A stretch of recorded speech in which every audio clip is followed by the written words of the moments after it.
Hey guys, it's Mel. Welcome to my channel. This video is going to be the second of my book hauls.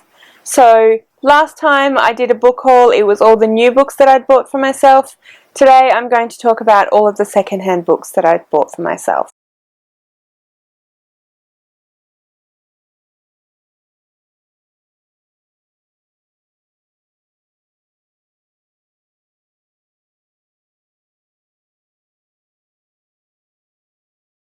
As you saw in that little clip I just showed you, there are quite a few books to go through. Just like in my previous video, I'll start with earlier in the last few months and move through to the most recent purchases. So I'm going to start with the big box of middle grade books. Basically what happened there is Ron and I went to a garage sale that was going on a few streets away, and someone was selling quite a few middle grade books. As you know, I'm a teacher, so I like collecting a lot of books I can read to various classes. Most of them are actually older middle grade books, so they harken back to books that I was reading when I was a child or a teenager, but I think they're really great books and I'm really excited to own them now. To start with, we got this pack of Goosebumps books. For those of you that didn't grow up with Goosebumps, they were out in the 90s, so I wasn't really into them that much myself. They're more aimed at sort of 10-year-olds, but they're pretty fun, scary, mystery type stories, so I'm glad to own this. I know they're still really popular with sort of 10, 11-year-olds, so this will go down well at school. Next up we have 4 books in the Trixie Beldon mystery series. So we have book number 6, Trixie Beldon and the Mystery in Arizona. Book number 12, Trixie Beldon and the Mystery of the Blinking Eye. Book number 18, Trixie Beldon and the Mystery of the Phantom Grasshopper. And book number 30, Trixie Beldon and the Mystery of the Midnight Marauder. So these were a series of books that I really enjoyed when I was about 12 or 13. I definitely didn't read all of them, unfortunately, but I did read quite a few of them.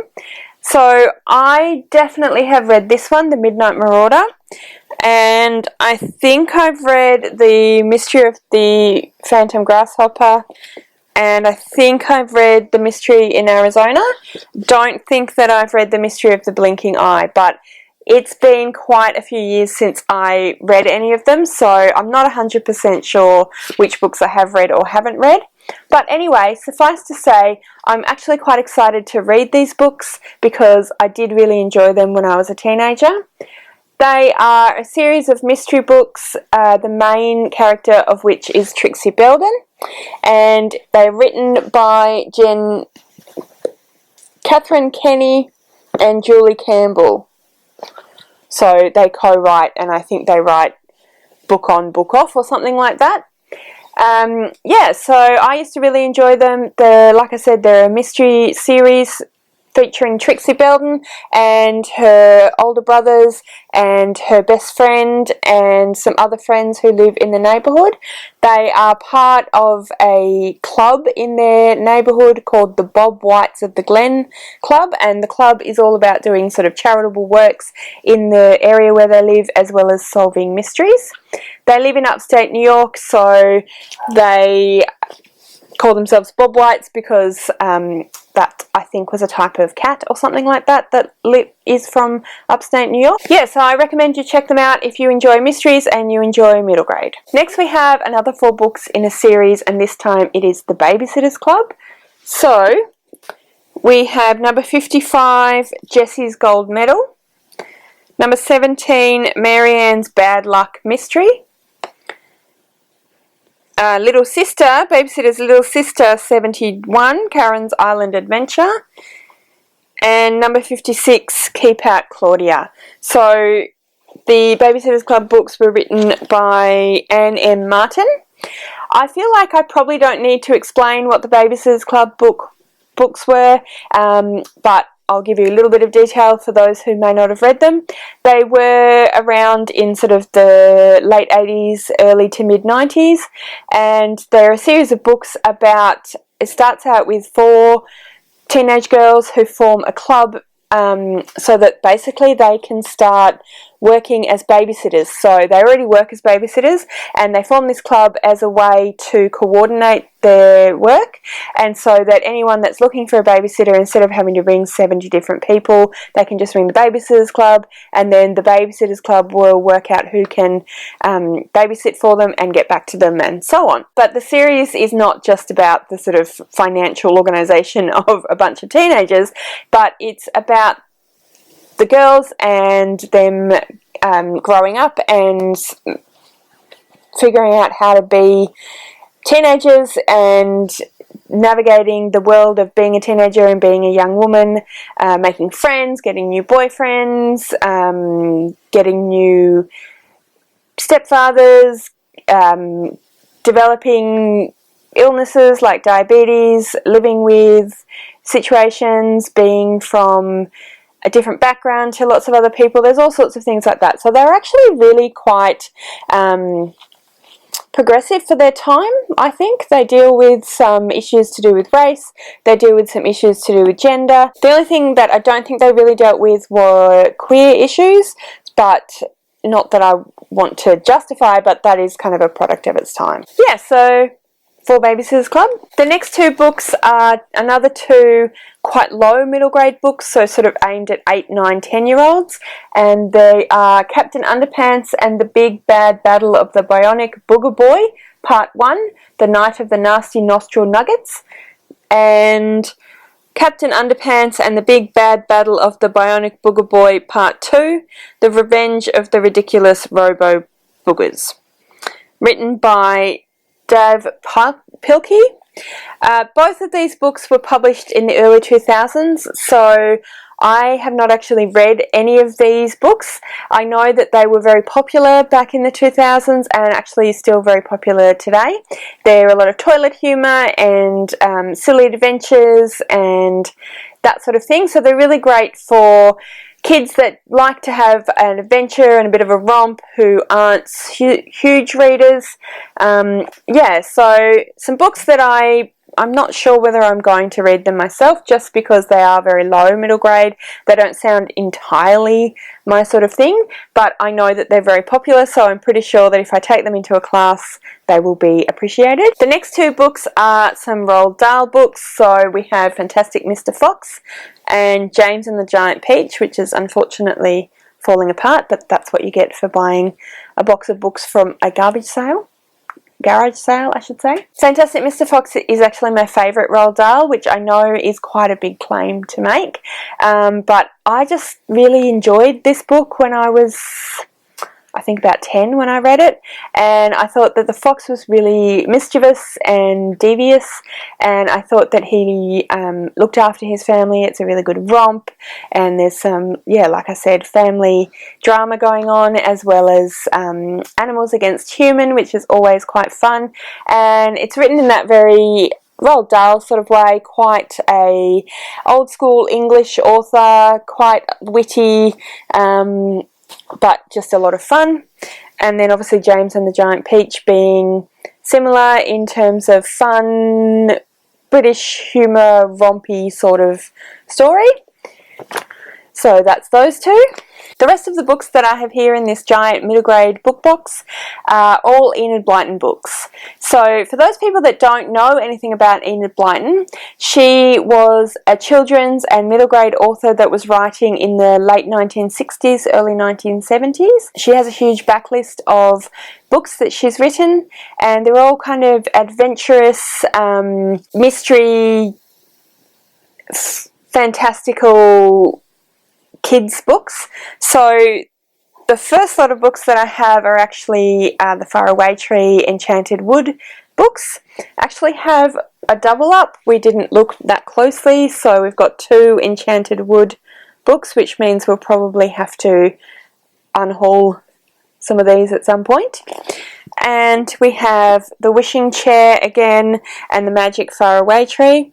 The Magic Faraway Tree was one of my favourite books when I was about sort of 8, and it's basically about a giant tree in the enchanted forest that has a bunch of weird, wonderful people living in it, and it's huge, and it reaches up to the clouds, and every cloud that kind of gets caught on its top branches actually houses a new world. So it's about these children, regular human children, who find this tree and visit all of the different people that live in the tree, and visit all of the different lands that are in the clouds, and the adventures they get up to, and the general craziness that they get up to. So it's just a really fun adventure romp, basically.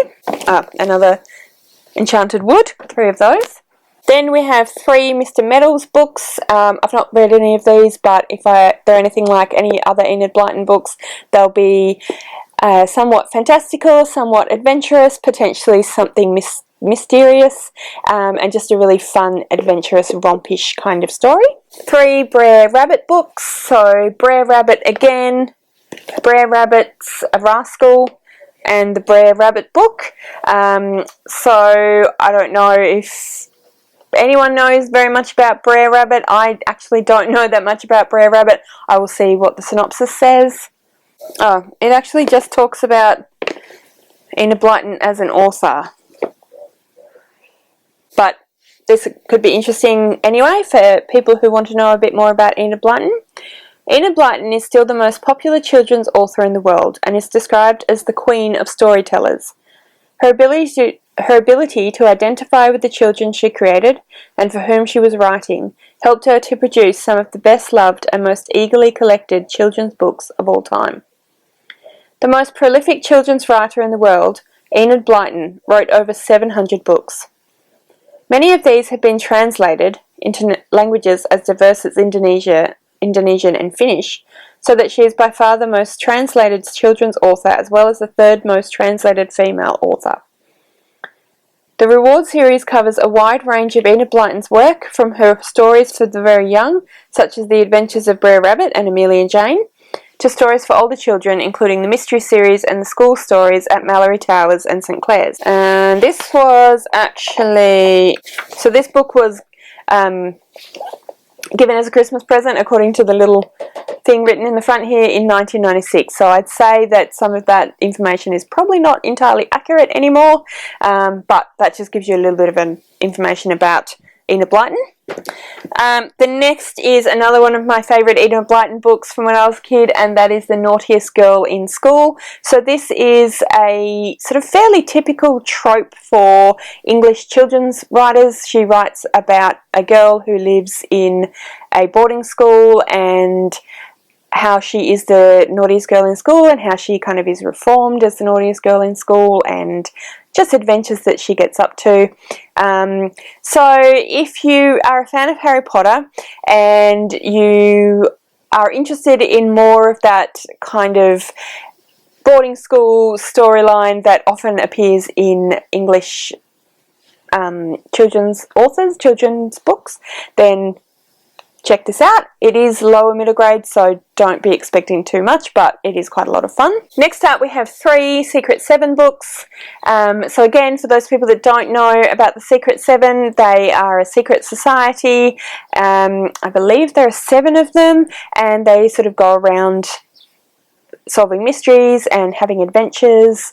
So yeah, we've got Fun for the Secret 7, Good Old Secret 7, and Puzzle for the Secret 7. I just found The Wishing Chair again, and The Folk of the Faraway Tree. So that's the Enchanted Wood series. The next few books that I'm going to talk about, I'll just go through quite quickly because there's a few of them, but they are part of the Famous 5, so similar to the Secret 7, but there are 5 kids and they solve mysteries and have adventures. So we have the Famous 5. 5 have a wonderful time. 5 go to Mystery Moor. 5 get into a fix. 5 go adventuring again. The Famous 5. 5 on Finiston Farm. 5 on Kieran Island again. 5 have a mystery to solve.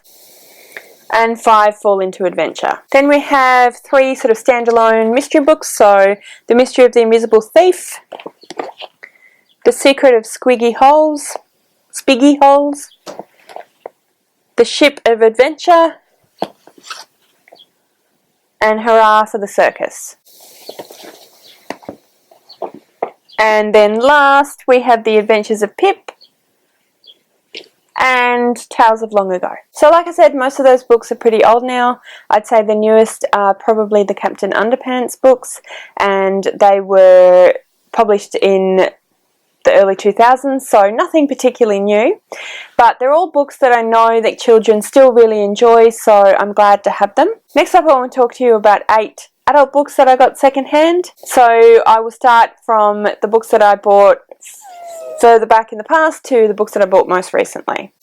Hello, it's Editing Mel here. Due to some technical difficulties on the day of making this video, there is a little section missing from the video.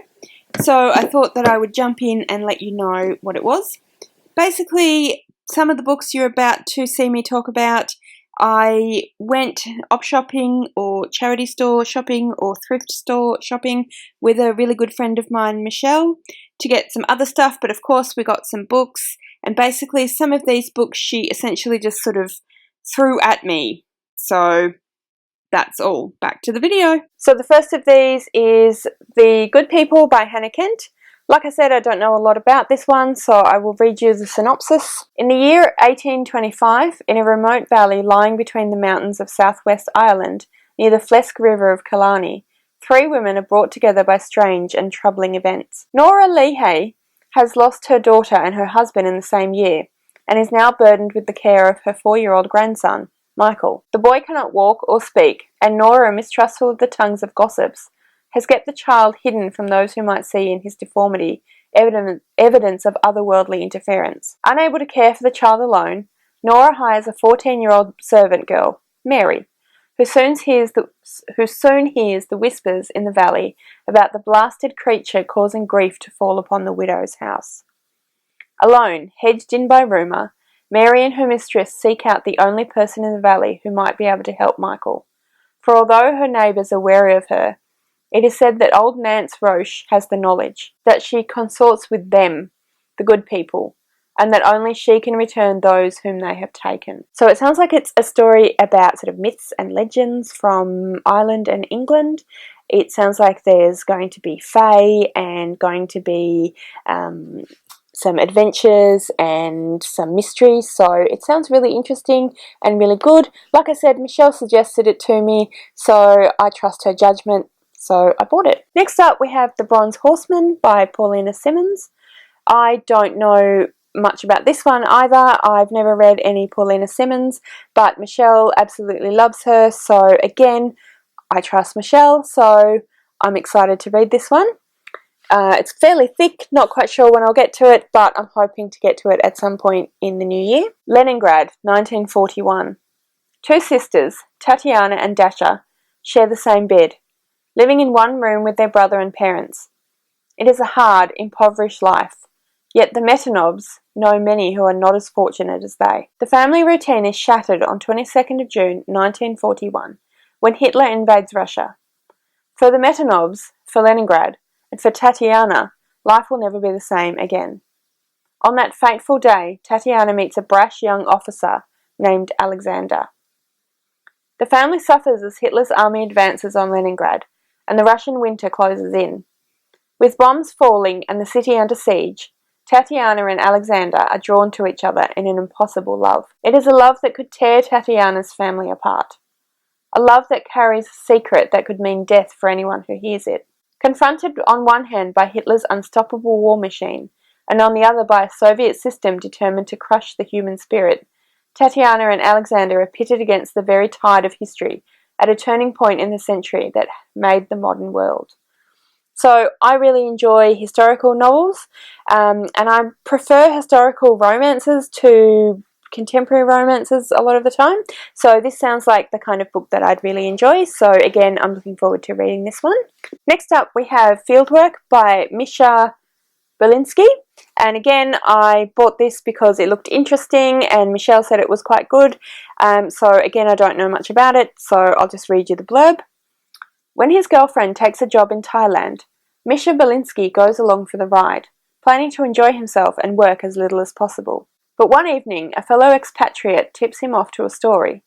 A charismatic American anthropologist, Martia van der Loon, has been found dead, a suicide, in the Thai prison where she was serving a life sentence for murder. Curious at first, Mischa is soon immersed in the details of her story. This brilliant, haunting novel expands into a mystery set among the Thai hill tribes, whose way of life became a battleground for the missionaries and the scientists living among them. So it sounds like it is set in the early 1900s perhaps, and I just thought it sounded really interesting. Next up we have Truly Madly Guilty by Liane Moriarty, and I've actually read this book and I know that I really liked it, so I thought, hey, a copy for $3, I'd like to own that. So this is a book that is about something that happens at a family barbecue to a child, and it's about sort of the mystery surrounding that and how all of the different adults respond to what was happening and who's to blame and who's not to blame. You don't find out until the end what actually happened, and yeah, it's just a bit of a mystery surrounding an event at a barbecue. Like I said, there is quite a bit, it's domestic mystery, so there's quite a bit of family drama and friendship drama, and a look into how that sort of thing can affect the lives of people around when something happens. So yeah, it's a really good book, really well written. I highly recommend it. And the next book is actually, I think, going to be relatively similar, and that is The Slap by Christos Tsiolkas, which I'm pretty sure I'm not saying that correctly, so apologies. And I'll read you the blurb for this one as well. At a suburban barbecue, a man slaps a child who is not his own. This event has a shocking ricochet effect on a group of people, friends and relatives, who are all directly or indirectly influenced by the slap. In this remarkable novel, Christos Tsiolkas turns his unflinching and all-seeing eye onto that which connects us all, the modern family, and domestic life in the 21st century. The slap is told from the points of view of 8 people who were present at the barbecue.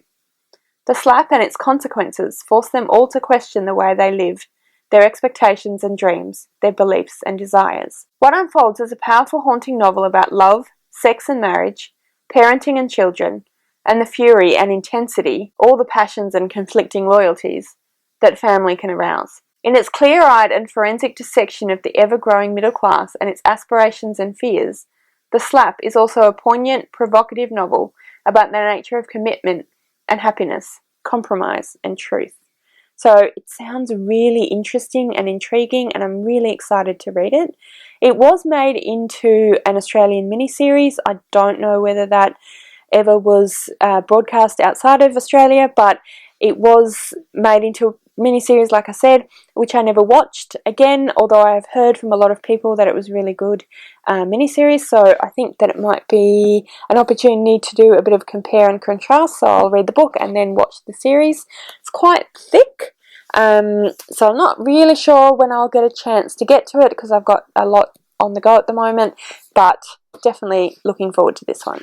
So I've only got 3 more to go, and these I actually bought at my school where I work, and they were part of a fundraiser for the grade 6s to have some fun stuff happen on their special Leavers Day out. So I'll just go through and show those to you as well. First we have Private London by James Patterson and Mark Patterson. I've never read any James Patterson, but I've heard great things about him as an author, so I'm quite intrigued to read this one.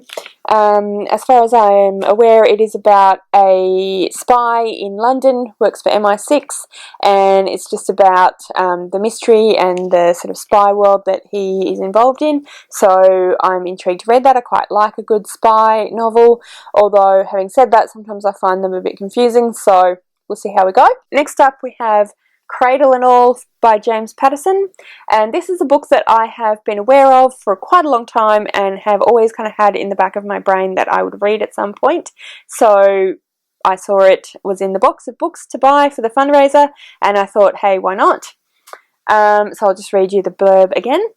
In Boston, a young woman finds herself pregnant, even though she is still a virgin. In Ireland, another young woman discovers she is in the same impossible condition. And in cities all around the world, medical authorities are overwhelmed by epidemics, droughts, famines, floods, and worse. It all feels like a sign that something awful is coming. Anne Fitzgerald, a former nun turned private investigator, is hired by the Archdiocese of Boston to investigate the Immaculate Conceptions. Even as she comes to care about and trust the young women, she realizes that both are in great danger. Terrifying forces of light and darkness are gathering, stepping into uncharted territory where the unknown is just the beginning. Anne must discover the truth, to save the young women, to save herself, and to protect the future of all mankind. So, I didn't read the back of the book until just then, and it sounds completely different to what I was expecting. I thought it was just going to be a murder mystery, so it sounds like it's going to be sort of a bit of a gothic novel with some supernatural forces happening and sort of the end of the world sort of stuff, apocalyptic, and yeah, so I'm way more intrigued about it now because it sounds really odd and interesting, so looking forward to this one. And lastly, I have this John Grisham book, The King of Torts.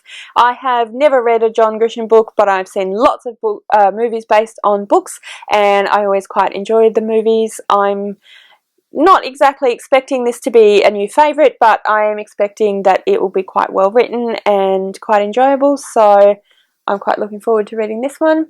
I'm quite happy not to know a huge amount of it. It's John Grisham, it's a law case mystery kind of book, so we'll see how we go. Thank you all for watching my huge secondhand book haul video. If you have read any of these books and you'd like to share your opinion with me on the books, please comment below and let me know what you thought of them. If you have any books of your own that you bought secondhand recently, I'd love to know what they are and what you thought of those.